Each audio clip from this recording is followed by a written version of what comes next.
Hello, it's JANG here with a look at LEGO Bionicle's TOA Gali Uniter of Water.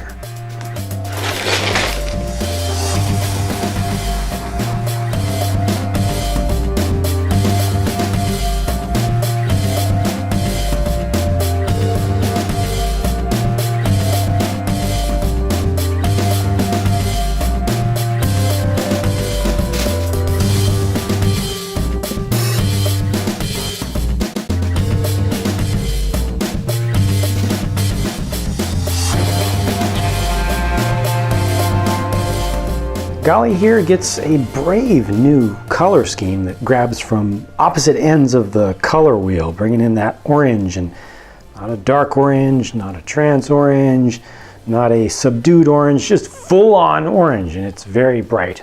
But I think it's not too bad. I mean, scientifically, it's designed to work, and I think they used just about the right amount. If you're going to bring in that bright of a color, can't go too far with it, but you can't put in just too little, like a single spike or something like they did on some of the old Hero Factory sets.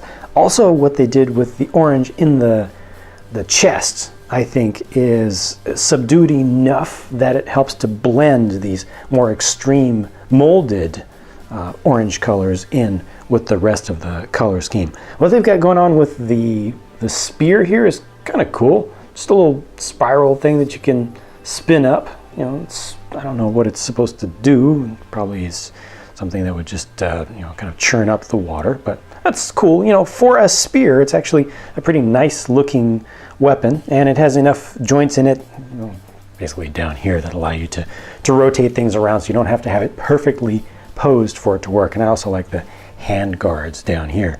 The new Uniter mask for Gali, I think, is molded well. It brings in plenty of inspiration from the Gen 1 version, her very first mask. However, the eyes on this one look a little bit dead to me.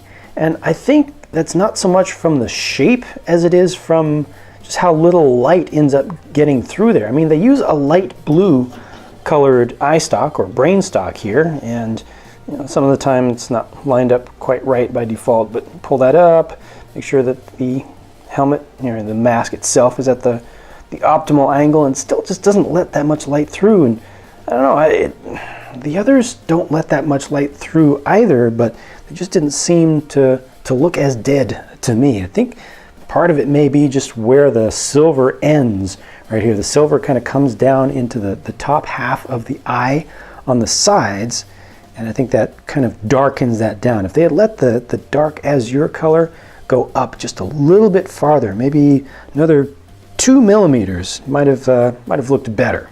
I think the main body armor on this one looks pretty good. I mean, they're all molded the same, but I already commented on the print here. I think that's pretty cool. The transparent elements on this set go back and forth between trans light blue and trans dark blue. So this is actually just a regular trans light blue here, not trans medium, that one shoulder piece, and also one is used on the opposite thigh. But also you get that same trans light blue color used for some of the bone elements, for the end extremities, for the lower arms and also the lower legs, but then the dark blue is used over that, and I think that works pretty well.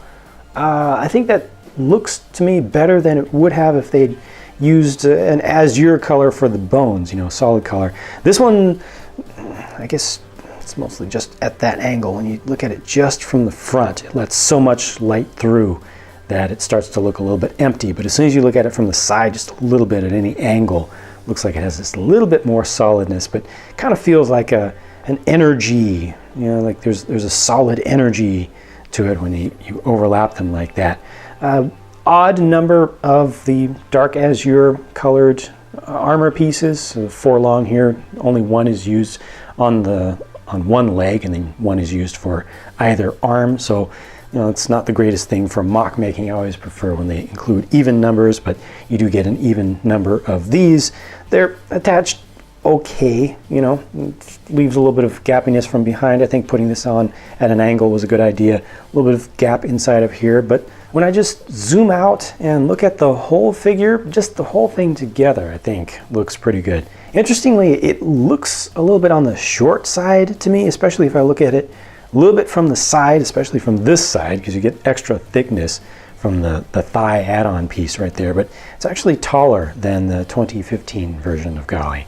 Preparing for the Unity combination model, you switch over to the golden blue, the golden Unity mask of water, and that's really nice. It doesn't go with the rest of the color scheme, the gold, but I mean, what else can you do for gold? Gold is gold. However, the blue part fits in very well, and I feel immediately just speaks to the lower armor pieces that are in that same color, and it just helps to tie these things together. I think that this one, to me, strangely, works exceptionally well with that gold color brought in there, and this also has a good point where it blends from the gold to the blue, so you get, I think, a little bit less of a dead eye look with this one. If they had brought the blue down just a little bit farther, you would have gotten more darkness around there. But I think this has a certain power to it. Naturally, the recommended combination is with Akita, Creature of Water, as the color scheme that is prepared to match properly up. Bring the head down, bring the turrets up. Ooh, they got a little bit stuck there, but angle them up so you get clearance there, and then you add on an offensive weapon ability for Gali, which is unique in this series and I think looks good and works well.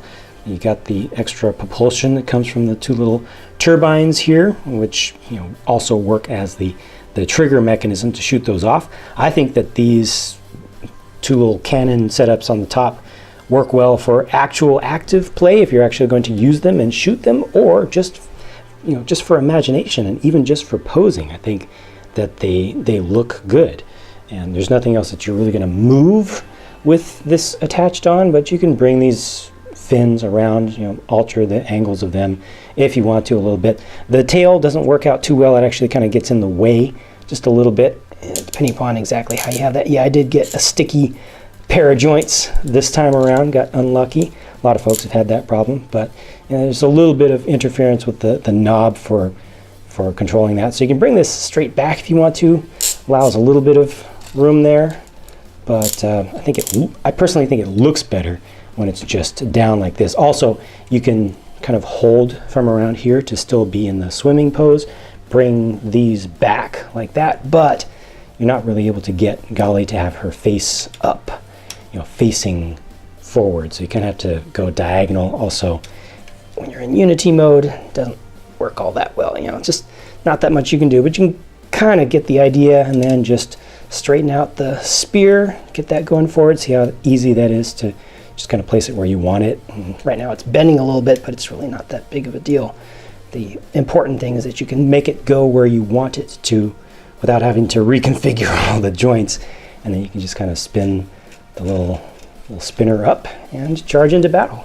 I feel like there were a number of design decisions that were made with Gali that were not the easy ones, but again, overall, I think it worked out. I'm pretty happy with this figure. I personally probably would never have gone so far as to add in the orange, especially not in such a large amount, but I'm glad that they did do that. Again, I feel like it was brave, and you need to do that sometimes for design, to push yourself and to not just go with the easy way out that can sometimes end up being relatively boring. Let me know what you think about this new version of Gali by leaving your thoughts in a comment down below. Thanks for watching, and I'll talk to you again soon.